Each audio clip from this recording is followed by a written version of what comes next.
네, 미국의 금리 결정, 우리 경제에는 어떤 영향을 어느 정도 미치게 될까요?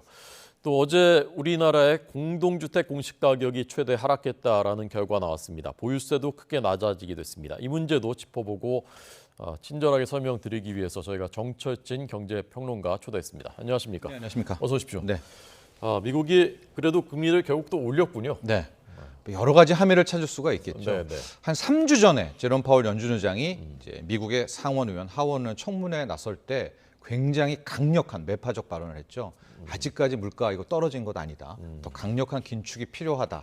그 말로만 생각하면 실은 오늘 새벽에 0.5%포인트 분명히 빅스텝을 밟아야 맞습니다. 네, 네. 그러나 그 사이 우리도 많이 보도를 했지만 예. 엄청난 은행 위기가 있었잖아요. 미국의 거의 15위권의 은행들 몇 개가 휘청휘청되고 또 파산도 하고 네. 아마 이런 점들 사이에서 물가와 은행 위기 사이에서 많은 고심한 흔적이 있었고요. 네. 위기만 바라본다면 뭐 0.25는커녕 금리를 못 올릴 동결 가능성도 분명히 존재했으나 네. 여전히 물가에 대한 부분을 놓칠 수가 없고 또 불과 몇 주 전에 말을 이렇게 했다가 여기서 동결을 해버린다면 네. 연준이라는 미국 중앙은행의 신뢰 문제도 있지 않습니까? 네, 그래서 네. 결과적으로 이 베이비 스텝 0.25%포인트 인상으로 결론이 났습니다. 네. 그런데 어쨌건 그러면 은행 위기는 괜찮다, 이건 우리가 잡을 수 있다 이렇게 생각하는 건가요? 아마 그런 쪽으로 안정적 발언을 많이 했습니다. 뭐 이건 어쩔 수가 없는 것이겠죠. 네. 현재 은행 위기를 위해서 연준, 중앙은행도 최선을 다하겠다는 이야기를 했었고요.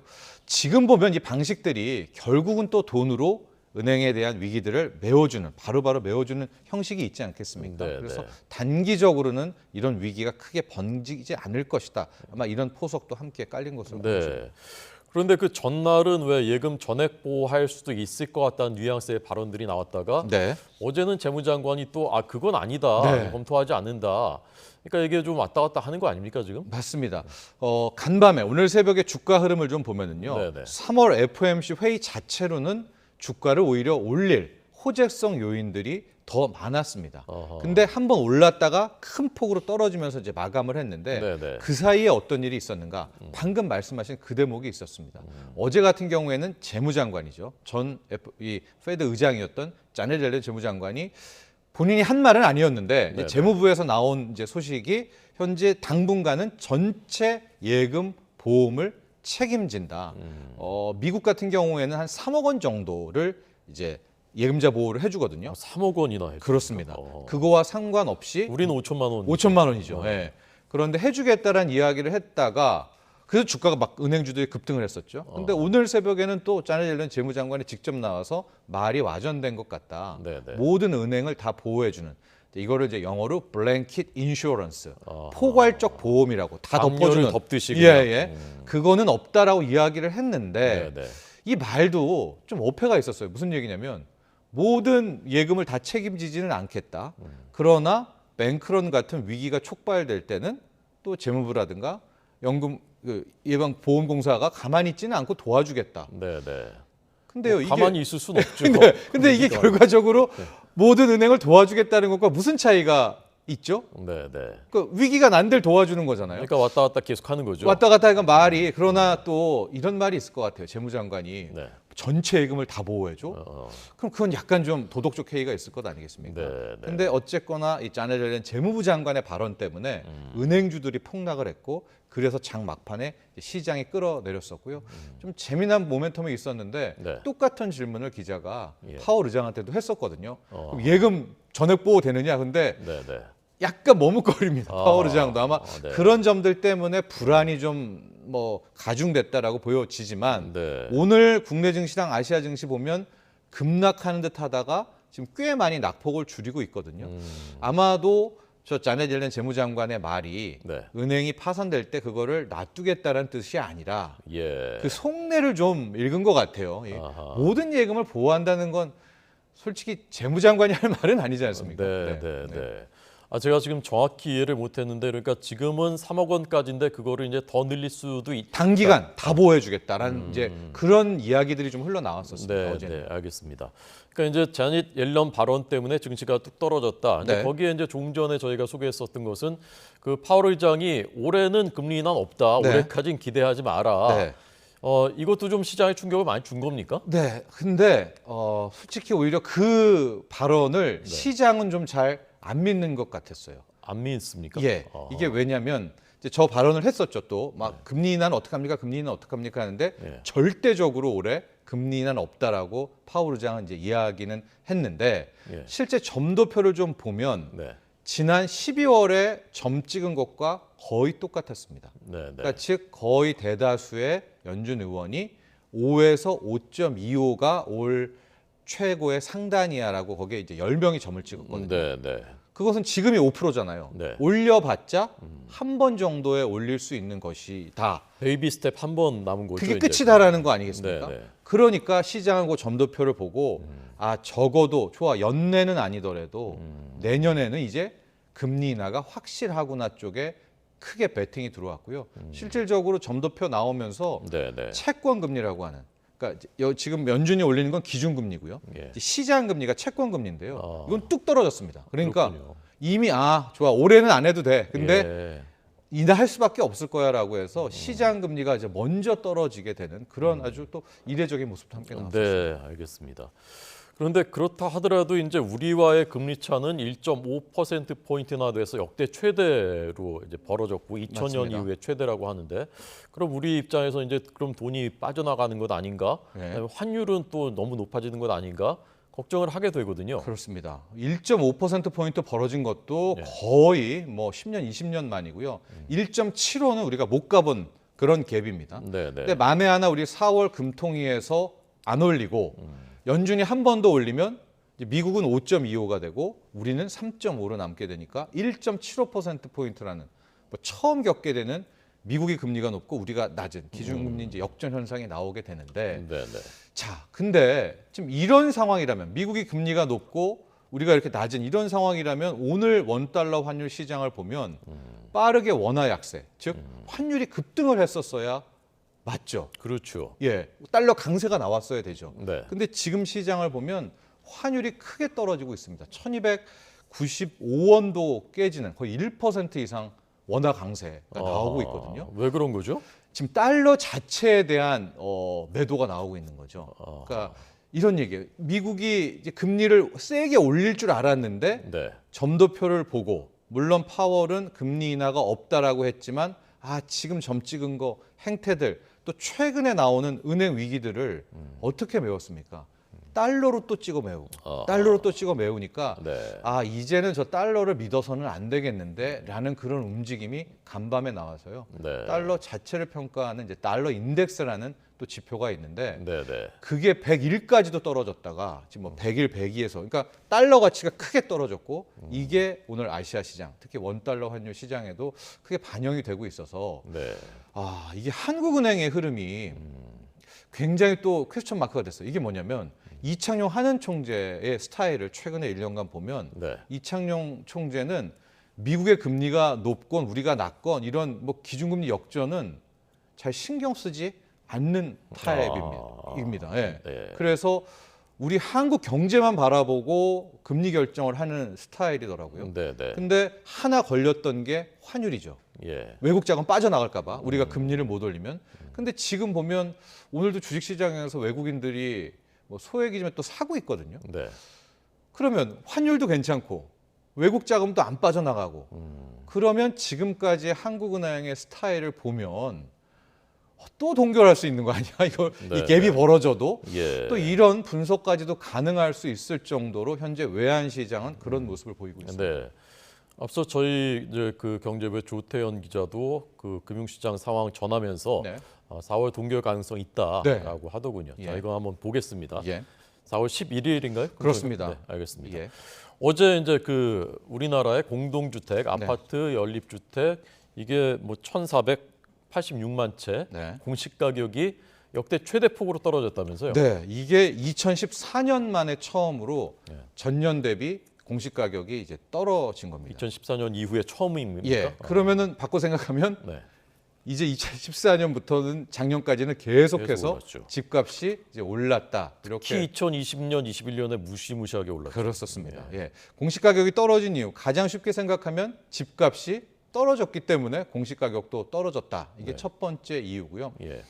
두 번째 이유는 공시가격은 세금을 내는 기준이 되는 가격이잖아요. 네네. 시가하고는 늘 벌어져 있죠. 여유가 있습니다. 네네. 왜냐면은 이게 뭐 변동성이 있으니까. 근데 이제 직접 문재인 정부는 이 시가와 공시가격을 거의 붙어야 되는 이게 이제 현실화율을 끌어올린다라는 이제 정책을 펴왔지 않았었습니까? 그래서 시가와 공시가격 갭을 줄이는 쪽으로 가고 있었는데 네네. 윤석열 정부에서는 이걸 다시 벌리는. 예. 그래서 올해 같은 경우에는 공시가 현실화율이 70%도 안 됩니다. 69%.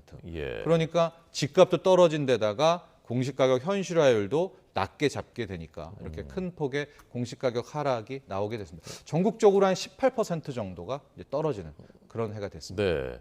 그래서 이제 2021년 수준으로 돌아갔다고 하는데 네. 이게 집값을 잡으니까 잘 하고 있는 겁니까? 아니면 너무 심하게 지금 많이 떨어지고 있는 겁니까? 뭐 여러 가지의 포인트가 있는데 네. 집값을 현재 잡았다라는 표현이 어떤 분은 동의하시겠지만은 네, 네. 또 어떤 분은 잡긴 뭘 잡어 옳은 부분은 이제 양 두 가지 의견이 함께 이제 공존하는 거 아니겠습니까? 아직도 너무 높다. 그렇죠. 네. 근데 지금 보면 현재 윤석열 정부의 부동산 정책은 집값도 집값이지만 발등에 떨어진 불이 있습니다. 네. 그게 바로 이 부동산 PF, 프로젝트 파이낸싱 부실이 예. 실질적으로 훨씬 더 여기에 신경을 쓰는 것 같거든요. 예. 그러니까 작년에 레고랜드 회사채 터지고 나서 정말 굴지의 금융사도 수천억이 막 묶이게 되는 이런 상황이 돼서 막 부동산 규제 풀고 막 일어나는 행태들이 뭐 집값을 올린다 이런 것보다는 이 예. 발등의 불을 좀 끌려는 그런 규제 완화적인 측면들은 또 많이 읽어볼 수가 있을 것 같은데 네, 네. 자칫 이러다가 예, 예. 이게 잘못된 시장의 사인을 줄 수도 있겠죠. 뭐 지금 원희룡 장관이라든가 이런 분들이 하는 얘기 보면은 집값 더 떨어져야 된다 이런 코멘트는 하지만 네. 그런 말과 달리 이런 정책이라든가 이런 것들을 자꾸만 풀어주는 쪽으로 간다면 시장에 잘못된 사인을 줄 수 있다는 것도 뭐 정책 당국에서는 꼭 기억해야 될 것 같습니다. 네. 그래서 이제 지금 보여드리고 있습니다만은 종부세 네. 이게 보니까 1주택자 뭐 10억 원짜리 정도 아파트 1주택자인 경우에 1년에 한 160만 원 정도 네. 줄어드는 모양이더군요, 세금이. 그렇습니다. 이제 이번에 이제 공시 가격이 나왔습니다. 요 가격을 기준으로 재산세라고 하죠. 이제 두 번 내야 되고 고가 주택에 대해서는 말씀하신 종부세를 내야 되게 되는데 네. 재산세율도 떨어진 데다가 이제 종부세 고가 주택에 내야 되는 종부세의 기준도 상당히 완화가 됐습니다. 네. 가령 1주택자 같은 경우에는 지금 종부세 기준이 12억이거든요. 그럼 시세로 따지면은 15억 뭐 요 정도입니다. 아하. 그러니까 시세 뭐 14억 뭐 13억 이런 분들은 아예 이제는 재산세만 내지 종부세도 안 내게 되고요. 네, 기본 네. 공제 자체도 지금 9억으로 높아졌고요. 네. 이런 것들을 좀 다 본다면 뭐 케이스 바이 케이스겠지만 올해 보유세, 재산세와 종부세를 또 합친 보유세는 거의 한 절반 정도 뭐 이동 정도로 큰 폭의 감소가 될 것으로 전망이 됩니다. 네. 이게 종부세가 이제 워낙 높아졌었던 것이 떨어진 것이니까 반기는 분들도 있겠습니다만은 정부 입장에서 보면 이제 세수가 또 많이 줄어든다고 하는데 네. 괜찮습니까, 세수는? 그렇습니다. 아마 이제 이런 세수 문제 또 여기에 뭐 법인세 같은 것들도 깎아주려는 쪽으로 이제 가고 있기 때문에 네. 재정이라든가 이런 부분에 대해서도 분명히 곳간에 대한 점검도 필요할 것으로 보여집니다. 네.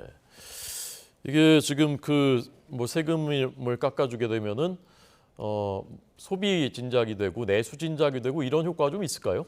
그런데 그것도 이제 이 전체적인 조화 틀이 또 맞아야 되지 않습니까? 네, 네. 물가가 아직까지 안 떨어진 상황에서 또 지금 갖고 있는 뭐 화폐 가치 절하, 소득의 절하, 상대적인 절하도 함께 있거든요. 그러니까 이게 물가도 떨어지면 안정되면서 세금 줄여주면 이게 소비가 돼서 이 엔진을 돌아서 성장하게 되는 이제 이게 현재 정부가 생각하고 있는 가장 베스트 시나리오기도 하거든요. 네. 그렇기 위해서는 뭐 하나만 요거 깎아줘가지고 소비 진작 그러긴 힘들죠. 이게 전체적으로 다 처리해야 될 문제들이 있습니다. 네.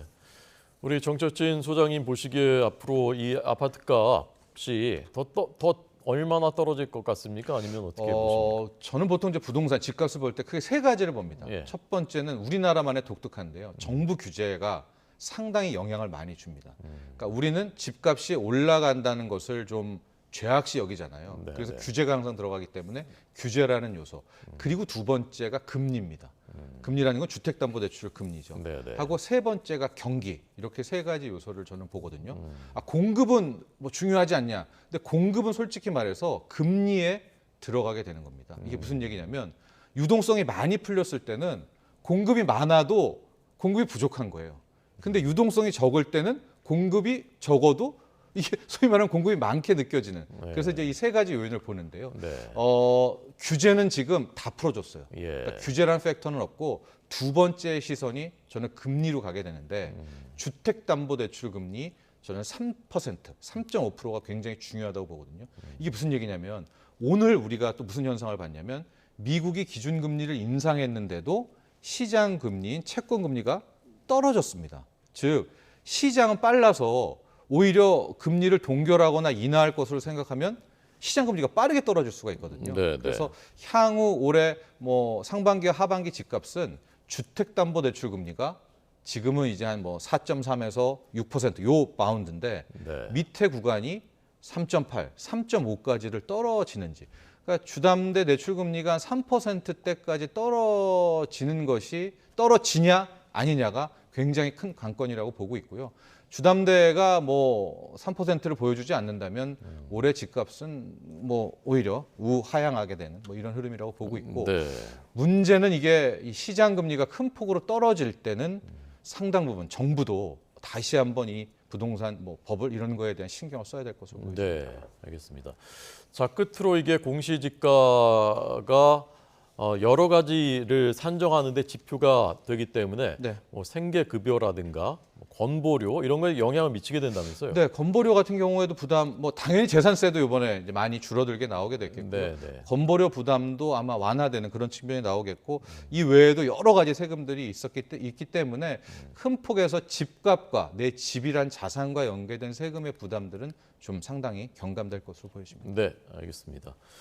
자, 오늘 미국의 금리 인상 그리고 이 공시지가, 공시가격, 아파트 공시가격 하락에 대해서 정철진 경제평론가의 해설 들려드렸습니다. 감사합니다.